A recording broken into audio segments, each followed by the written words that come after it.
അതിനകത്ത് ലോകമാധ്യമങ്ങളൊന്നും ശ്രദ്ധിക്കാതെ പോയൊരു മഹാസംഭവം വേറെ ഉണ്ടായിട്ടുണ്ട് കേട്ടോ.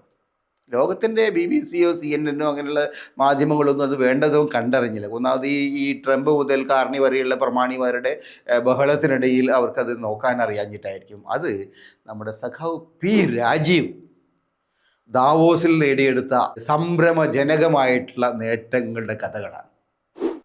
അത് കേരളത്തിൽ നിന്ന് മലയാളി പത്രക്കാരൊന്നും അവിടെ പോകാത്തത് കൊണ്ടായിരിക്കും അത് കേരളത്തിലെ പത്രങ്ങളിൽ കാര്യമായി വന്നില്ല. പക്ഷെ രാജീവ് തിരിച്ചു വന്നിട്ട് കഴിഞ്ഞ ദിവസം ഒരു പത്രസമ്മേളനത്തിലൂടെ ആ നേട്ടങ്ങളുടെ ഒരു പട്ടിക നിരത്തി.